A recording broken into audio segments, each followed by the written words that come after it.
Hello, this is Johnny Mac with Walking Down That Aisle podcast.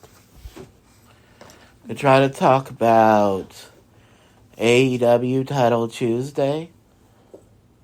First thing I want to say is I liked how they showed Christian with his TNT title being in the production truck or with the production crew, and he claimed that he went to TBS and because he's the face of TNT, he got the Turner people to give them 30 extra minutes of TV time that then is normal. And what I really liked about that was haven't seen anything like that since the time that WWE made William Regal the Raw GM, and this was when he could still wrestle and he didn't have a neck operation or anything. He had let the power go to his head, and he went to the production people and told them not to air the finish, not to show the finish of the match to the audience, because they didn't deserve to see the finish. And not too long after that, he failed a drug test in real life, so they wrote into a Raw episode where if he lost to his former protege, Paul Burchill, I believe, that he would be fired from Raw, I believe. As I recall now, they suspended him in real life, but they had to come up with a fictional reason why they took him off his duties as GM. So anyway, I wanted to say how I always find them doing things like standing by the production people. I find that to be very interesting.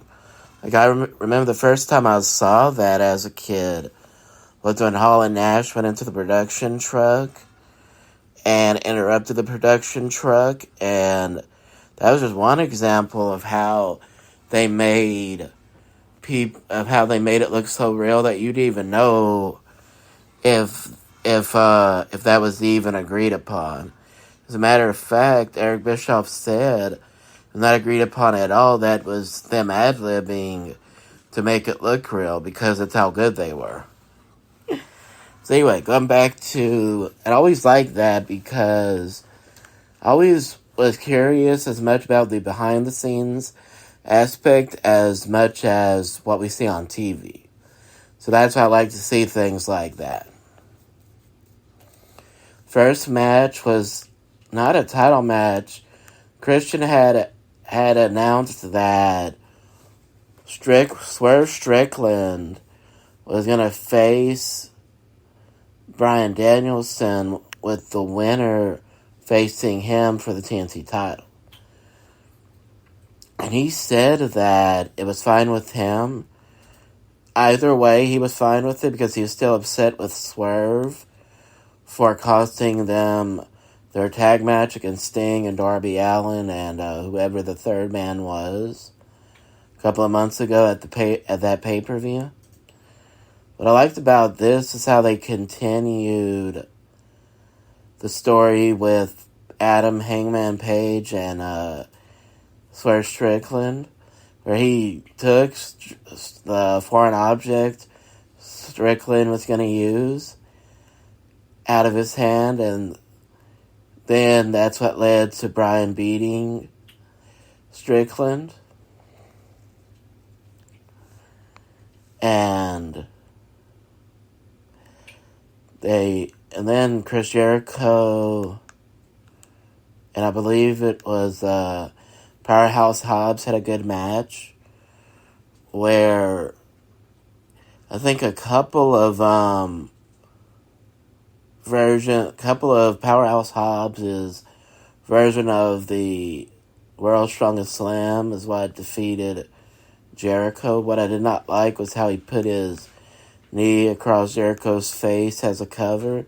Not only is it nonchalant, but in real life, no matter how big a man is, you can still move their knee. So that's why I didn't like that. What was really not really surprising, because Orange Cassidy is one of the best wrestlers, and if I could use a comparison, he's Razor Ramon to the international title. He made this title bigger than it was before he won it. And I think you could say the same thing about Darby Allin when he first won the TNT title. So when Orange Cassidy beat Rey Fenix,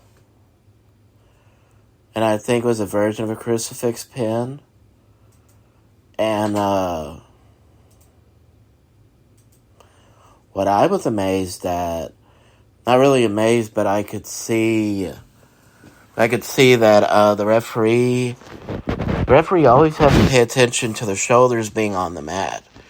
So what I noticed when I saw the finish was that Rey Fenix did not have full extension of his arm, so that's why the referee did not break his count. A lot of times, if a person does not have full extension of their arm and they're kicking out, the referee will not stop the count because it looks like your shoulder is still on the mat.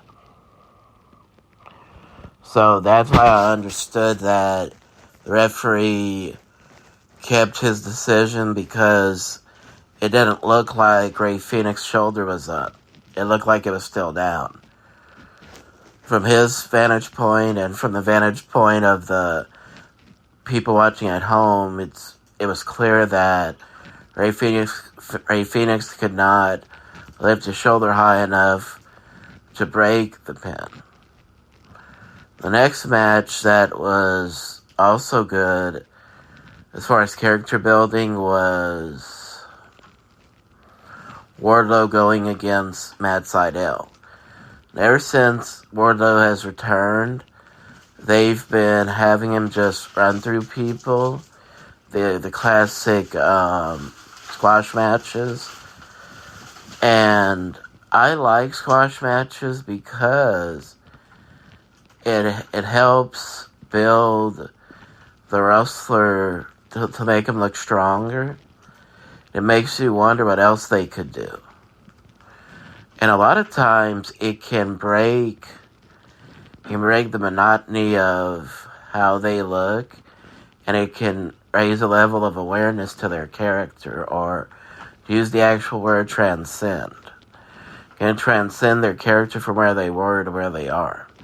So that's why I like squash matches.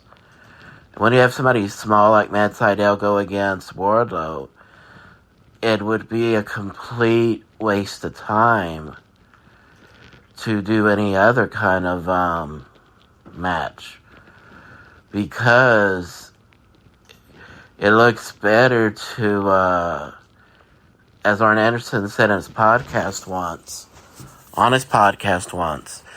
it looks better when you have a smaller man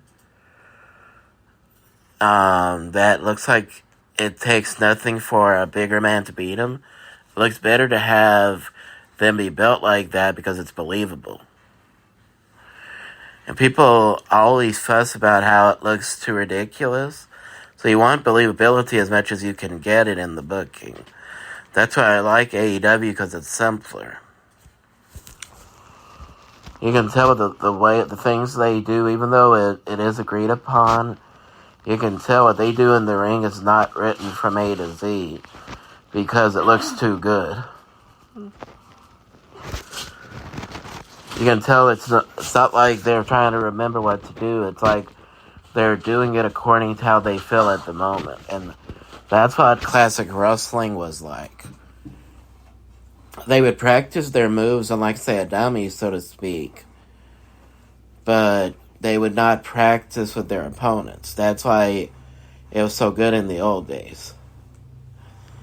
Jay White, ever since he took the heavyweight title from MJF, he's been keeping it and wearing it like it's his own.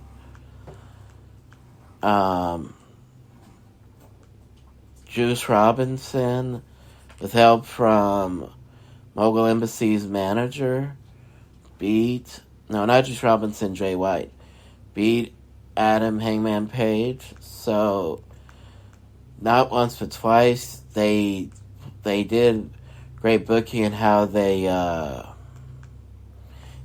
continued the story with those two, and that's what I like about it, is continuity.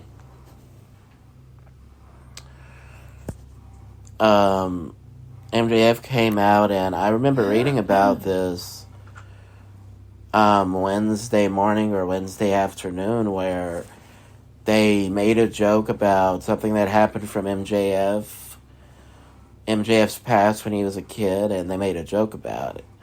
So in response to that, he said he was going to be representing the Standing Up for Jews, or the no bullying on Jews, whatever they call it, the new foundation they started.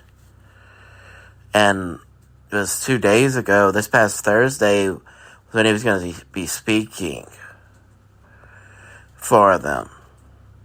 So that was very interesting, because normally it's very hard to really have sympathy from MJF, because he's admitted to being a jerk himself.